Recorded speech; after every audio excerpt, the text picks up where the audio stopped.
ക്യാറ്റ്ലെസ് കിലബൊരുക്കുന്ന തൊഴിലുറപ്പ് പദ്ധതി 6 മാസ പഠനം, മികച്ച ജോലി. ഒഴുക്കുന്നവരെല്ലാം പിടിക്കും, അത്രേ ഉള്ളൂ. ശക്തമായ നടപടി സ്വീകരിക്കും. അതിന് പോലീസിന് എല്ലാ തലങ്ങളിലും നിർദ്ദേശം കൊടുത്തിട്ടുണ്ട്.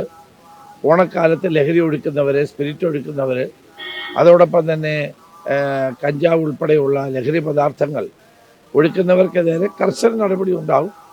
ഓപ്പറേഷൻ തുഫാൻ ശക്തമായി തന്നെ മുന്നോട്ട് പോവുകയാണ്. അപ്പോൾ അതുകൊണ്ട് തന്നെ ഇത് അവസാനിപ്പിക്കുകയാണ് വേണ്ടത്. ഓണക്കാലത്ത് മദ്യം ഒഴുക്കാനല്ലോ വേണ്ടേ, അല്ലെങ്കിൽ ഓണക്കാലത്ത് മയക്കുമരുന്ന് ഉപയോഗിക്കാനല്ലോ വേണ്ടത്. അപ്പോൾ അതിനെതിരെ ശക്തമായ നടപടി ഉണ്ടാകും.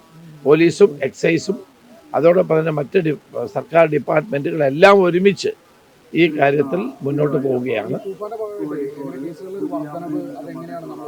കേസുകളുടെ വർധനവ് വളരെ ഉണ്ട്. കാരണം പോലീസ് വളരെ ആക്റ്റീവാണ്.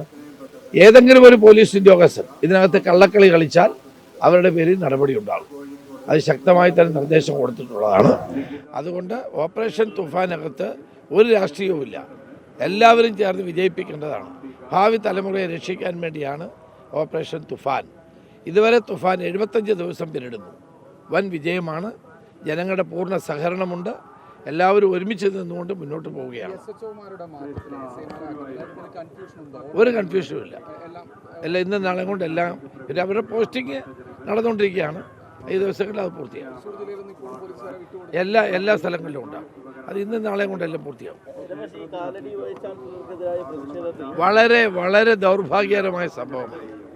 ഒരിക്കലും ഒരു ജീവിച്ചിരിക്കുന്ന വ്യക്തിയുടെ ശവമഞ്ചം ചുമന്നുകൊണ്ട് പോയി അവരെ അപമാനിക്കുന്ന, ആക്ഷേപിക്കുന്ന നടപടി ഒരിക്കലും അത് അനുകൂലിക്കാൻ കഴിയില്ല. ചെയ്തവർക്കെതിരെ കർശന നടപടി ഉണ്ടാകും, ഒരു സംശയവും വേണ്ട. ഇതൊന്നും ഒരു പരിഷ്കൃത സമൂഹത്തിൽ ചേർന്നതല്ല. ഒരു വൈസ് ചാൻസലറെ, ജീവിച്ചിരിക്കുന്ന വൈസ് ചാൻസലറുടെ പേരിൽ ശവമഞ്ചം ഒരുക്കുക, ഇതേത് പ്രാകൃതമായ ആഭാസമാണ്? ഇതിനെ എങ്ങനെ അംഗീകരിക്കാൻ കഴിയും? അതുകൊണ്ട് അത് നിയമം അനുശാസിക്കുന്ന ശിക്ഷ അവർക്ക് ലഭിച്ചിരിക്കും.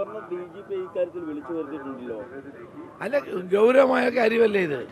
ഒരു വൈസ് ചാൻസലറെ മർദ്ദിക്കുക, അടിക്കുക, ശവമഞ്ചം ചുമക്കുക. പോലീസ് ശക്തമായ നടപടി സ്വീകരിക്കും.